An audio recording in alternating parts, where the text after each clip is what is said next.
Sklearn. I'm here to talk to you about naive Bayes. It is a machine learning algorithm. I have some walkthrough code for us to look at written in Python. It will maybe help some of you guys implement some of your own Python code. So let's kind of get into it and kind of talk to you about what we're going to kind of go through. Okay. So here's a quick overview. We're going to talk about naive Bayes. We're going to talk about pipelines. We're going to talk about tokenization and vectorization. We're going to go over the data set real quick, just so you know what we're kind of looking at. And we're going to walk through some code, okay?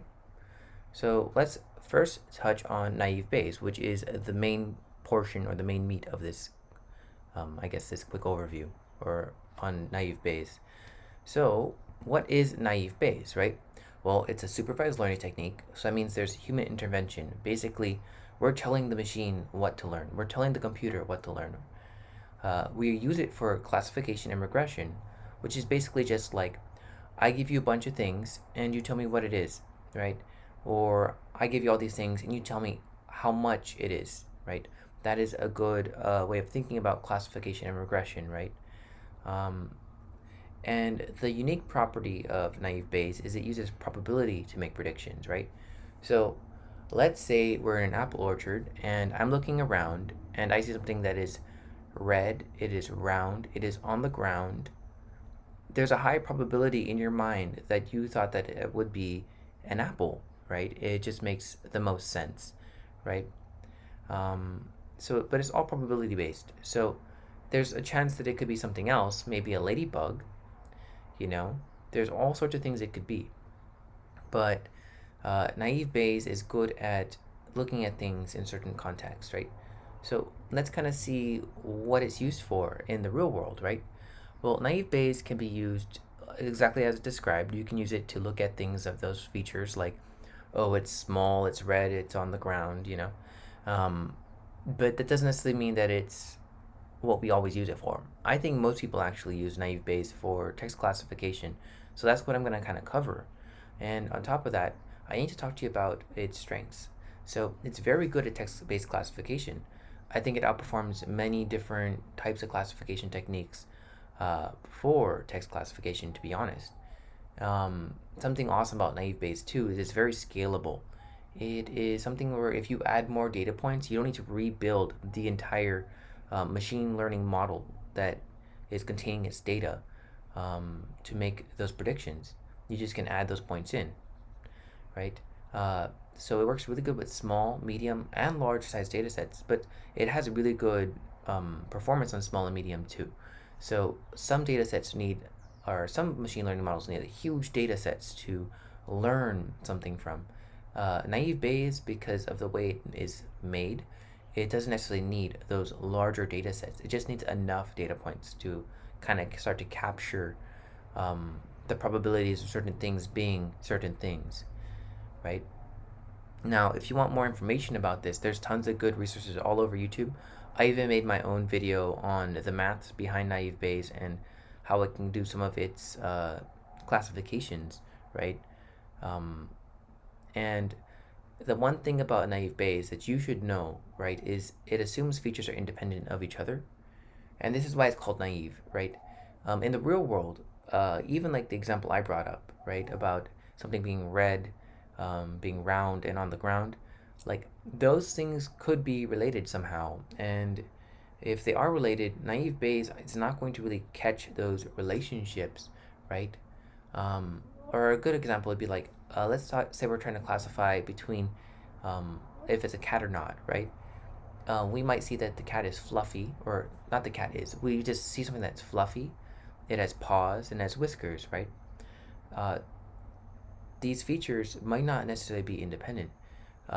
Maybe a lot of things that have fur have paws, and a lot of things that have whiskers also have paws, right? Therefore, like they're kind of dependent on each other in some way, shape, or form. Naive Bayes does not capture this. So, like if you're trying to make something that captures these kinds of thoughts or processes, it might be better to use a different machine learning technique, like deep learning. I will give one more example of what I kind of mean by this, right? Let's say we're doing text classification, right? If I say something like, the duck crossed the road, or the road crossed the duck. They mean two different things, right? But if you're trying to capture, I guess, those differences, this is not the algorithm for you. But if you're trying to figure out, is it talking about ducks or is it talking about roads, this might be the algorithm for you, right? So let's kind of move on. And I'm going to say, if you have any questions about naive Bayes, you can put in the comment section down below, or you can watch some videos on YouTube. You can watch my videos if you want to. There's a lot of things you could do, right? Just do quick Google search, really. There's a lot of information out there. Let's talk about pipelines. Pipelines are important to data scientists in general, and so I wrote my code using pipelines. Pipelines are not very complicated, and I don't want people to get scared of them. They help you make better code, and they help you organize your code. So let's kind of talk very briefly about it. So what is a pipeline? It's just a series of operations on data, right? If you use Linux, you probably use the pipe command, right? And the pipe command just takes something, and whatever you put into that something, it will do whatever it needs to do. It will now output something, and that output will go and be piped to the next thing, right? And that's really cool. It's just a good way to sequentialize a process of handling data, right? So you have all these little black boxes, and you just take the data, put it to one, does its thing, pumps it out, goes to the next box, does its thing, pumps it out. And it's a good way to swap pieces on the pipeline if you design it very well. It just kind of depends on what you're trying to do. But like, if you do the same, you might have a pipeline where you have all your pre-processing steps all done to the data one time, and then maybe you have a different machine learning model you can swap in and out between that data and what its output might be, right? Those are all cool things to do. So just keep in mind, pipelines are just that, right? Now, if you have any questions about pipelines, please leave them in the comment section down below, or look on YouTube or just something like that. I could even make a YouTube video on this if you really want me to. Let's talk about tokenization and vectorization. Now, these are important for machine learning when you're working with text data, and it's often important with text data in general when you're just trying to write normal programs as well. So the pipeline for processing text data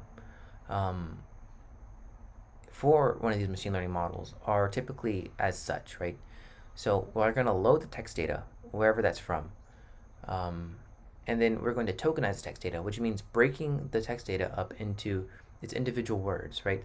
So if I have the cat in the hat, right, I can break it up as the cat in hat. Those are all the words that I broke them up into.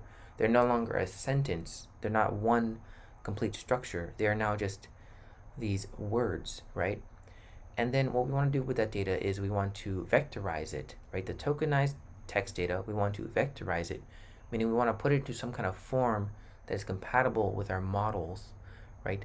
So this could be a vector, which is just, like maybe like an array of items or like a list of items. It could be a matrix, which could be a more complicated shape to put into the model.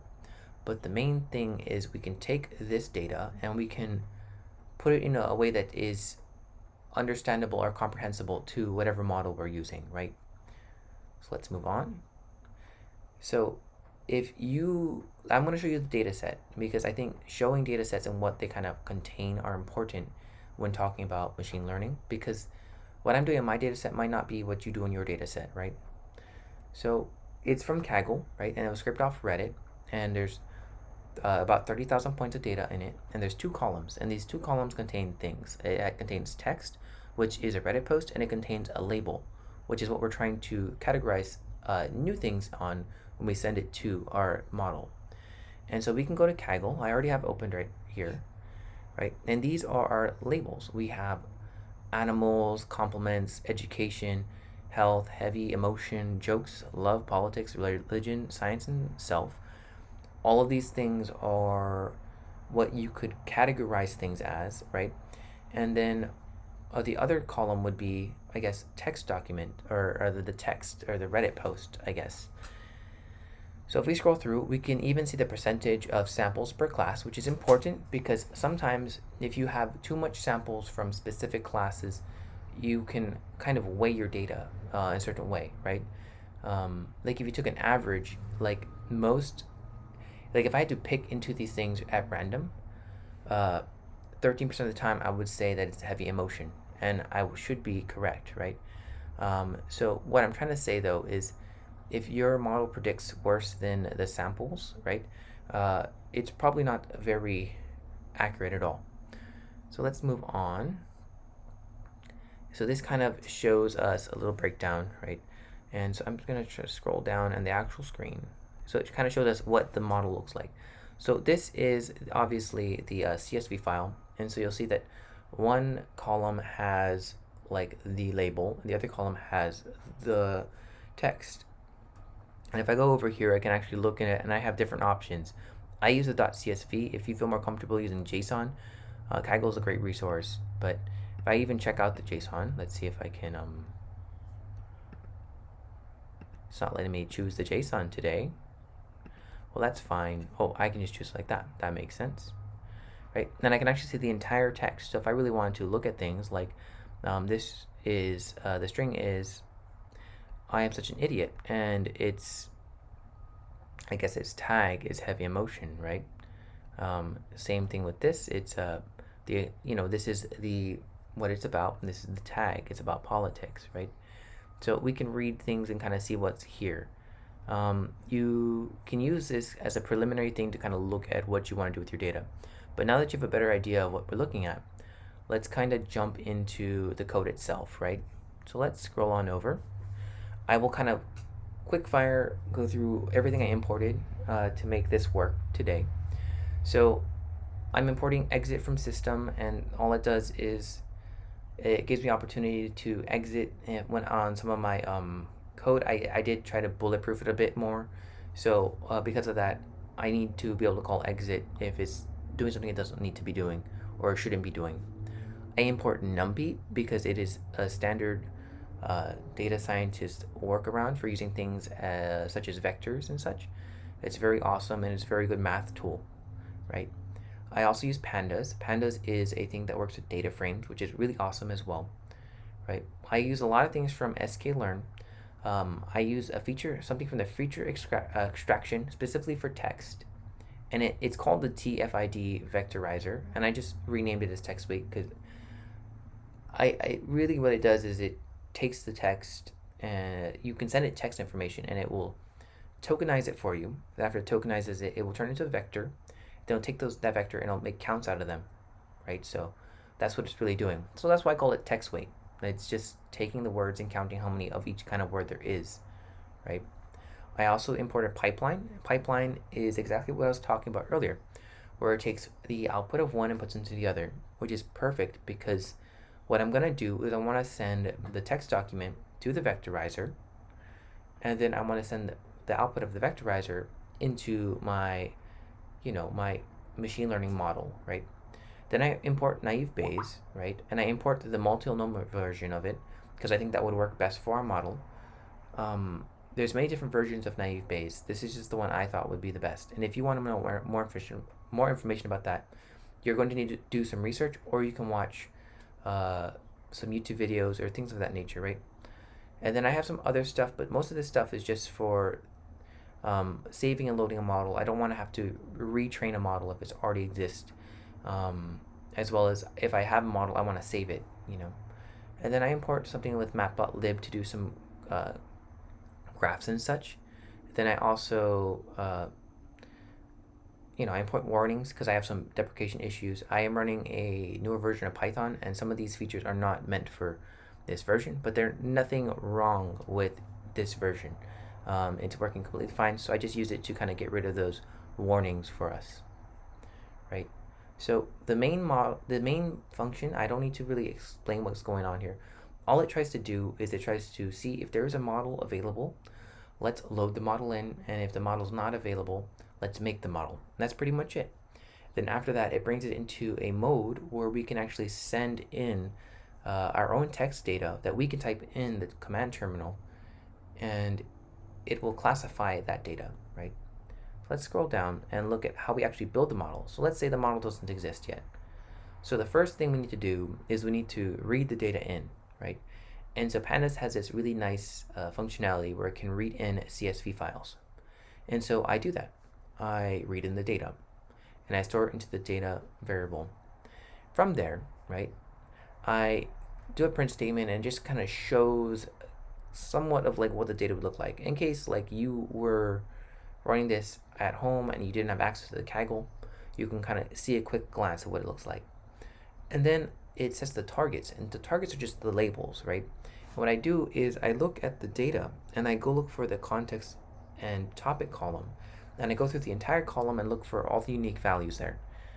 The reason I did it this way specifically was because of the fact that if someone adds in more categories into the dataset in the future and I just download a new dataset, I now have all the new labels, and so I don't need to hard code any of this in, right? It's always going to be the newest and best labels available to this specific program. So it then prints out what the targets can be, and then I split it into X and Y. So a lot of machine learning models, they tend to want to have like an X and Y. And so X is just like, your inputs, and Y are your outputs, right? It's just, if you, look back in math, that's just the traditional way of doing things, right? Now, normally you wouldn't just do it like this. Normally you would want to, if you're actually trying to make good machine learning models, you would actually split up some of your inputs and your outputs as like a test set and a validation set, and maybe even like a training set. So these are all things you might want to consider making your model. I'm just doing this a very quick, dirty way of showing you guys how to do stuff, right? Then I make the model itself. And to make the model, I actually want to bind like certain operations to it, right? I want to set up a certain pipeline for this model, so I don't have to specify it every single time, right? So I use the pipeline. I import it as pipe, so I'm essentially sending in the operations, and it happens one by one, right? So what's going to happen is it's going to say whatever things I send my model, it's going to first go through the text weight, right? And the text weight is going to now tokenize. So you can kind of see here of the note. It'll take the data, it will send it to the count vectorizer, right? And that will basically take it, tokenize it, and count them. And then the TFID transformer will now organize that so it can now fit into the multinomial. And that's all this is doing. Now I could write those all in manually, and I could have imported in all those things manually, but I did not want to. So that's why I used the pipeline, right? And I could have done this all by hand. But this saves all this information into the model itself, so the model knows what it needs to be doing with the data. And then I just train the model. The model training in Sklearn is pretty simple, so you just need to call the .fit command, or not function, and you just send in the X data and the labels, and it will do its thing, right? And then all these things down here just try to save the model. And then stuff down here, all it does is it makes a really nice picture thing, so we can kind of get a good idea of how well the model is performing. So this is all talk, right? Let's kind of look at what's going on with everything, right? So let's go here real quick, or not this way, right? So I can now run the model. And because I already have it built, it's not going to rebuild it. So we're not going to get all those inputs and what the model looks like. But I can, in fact, type inputs here, and it will give me back a category. So let's look at some of the things we can use as inputs. If I go back here, it says that there's jokes, health, politics, religion, heavy emotion. I can do something like, let's write in something like, the monkey jumped from tree to tree.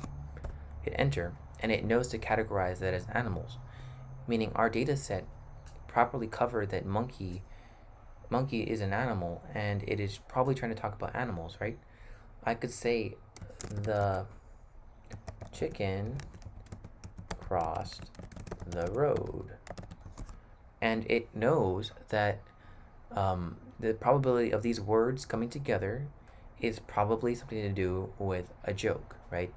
Now this is pretty awesome. Like, I can write them whenever I want to. I could be like, I love you, John, right? And it will know that category is love. Now, obviously, it's not going to be perfect, right? So, um, like these are all predictions. They're not necessarily the right answer. So I could say something like monkey, right? I hit enter. That might know that's an animal. I might say donkey, and it thinks it's a joke, right? So it doesn't necessarily mean that it's a foolproof model. So we could always add in more information, and it might actually improve the model. So let's kind of assess how well our model is working, right? So we have something. I'm gonna just hit enter. It closes that. And if I go, I think I can do it with just open, and it would be something like, let's just list what's in here real quick. I don't really remember.